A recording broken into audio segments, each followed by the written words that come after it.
Halo teman-teman, perkenalkan saya Anissa Sri Rejeki dari Prodi Manajemen Bisnis Syariah, Fakultas Ekonomi dan Bisnis Islam.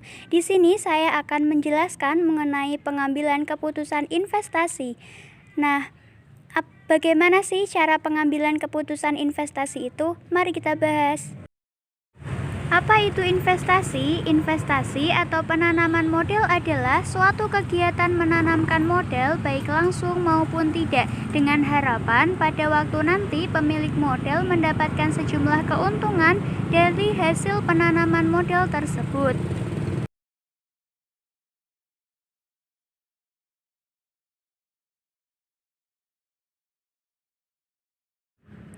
Nah, keputusan investasi adalah sebuah tindakan yang dilakukan oleh manajer keuangan dalam mengalokasikan sejumlah dana ke dalam bentuk investasi.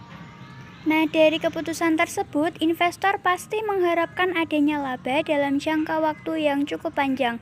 Lalu, apa saja sih jenis investasi itu? Nah, investasi itu ada dua. Yang pertama, jangka pendek, yakni investasi yang dilakukan dengan jangka waktu yang tidak terlalu lama, atau bisa dengan tabungan berjangka, biasanya dengan modal yang tidak terlalu besar. Yang kedua, yaitu investasi jangka panjang, yaitu investasi untuk memutar modal dalam jangka waktu tertentu, bisa 1 tahun, 2 tahun, bahkan 5 tahun.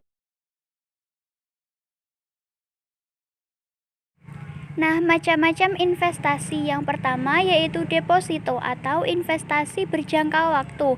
Ialah salah satu jenis investasi yang banyak diminati karena caranya yang sangat mudah dan tidak berbelit-belit, serta tingkat pengembalian yang tetap. Namun, pengembalian uang harus menunggu jangka waktu. Yang kedua yaitu saham. Saham juga menjadi salah satu jenis investasi yang paling diminati. Secara teknis, kita membeli saham di bursa efek. Setelah itu, kita akan mendapatkan persentase hak kepemilikan perusahaan yang sahamnya telah dibeli. Lalu yang ketiga adalah obligasi.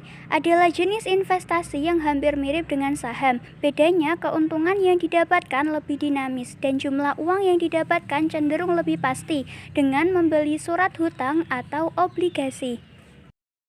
Yang keempat adalah reksadana. Reksadana adalah investasi di mana dana yang dikumpulkan dari beberapa investor akan digabungkan menjadi satu dan kemudian diinvestasikan di berbagai pasar modal. Selanjutnya yaitu metode penilaian investasi. Yang pertama yaitu net present value, adalah metode penilaian investasi dengan mengukur selisih nilai investasi saat ini dari arus kas yang masuk dengan nilai arus kas keluar masa mendatang selama periode tertentu. Dengan kata lain, NPV adalah perhitungan keuntungan yang didapatkan suatu investasi di masa depan jika berinvestasi dengan nilai uang saat ini. Nah, rumusnya seperti yang tertera tersebut, yaitu NPV merupakan net present value dalam rupiah. Metode yang kedua adalah payback period. Payback period yaitu metode penilaian investasi yang sederhana. Payback period adalah metode untuk menghitung waktu yang dibutuhkan untuk mengembalikan modal awal investasi. Metode selanjutnya adalah internal rate of return, yaitu metode penilaian investasi yang menghitung tingkat bunga suatu investasi dengan menyamakan NPV arus kas saat ini dengan NPV arus kas masa mendatang. Rumusnya adalah seperti yang tertera, di mana RK merupakan tingkat bunga yang lebih kecil, sedangkan RB merupakan tingkat bunga yang lebih besar. Dan NPV RK merupakan NPV pada tingkat bunga yang lebih kecil. Sekian presentasi dari saya, kurang lebihnya mohon maaf. Apabila ada kesalahan, mohon dimaafkan. Wassalamualaikum warahmatullahi wabarakatuh. Terima kasih.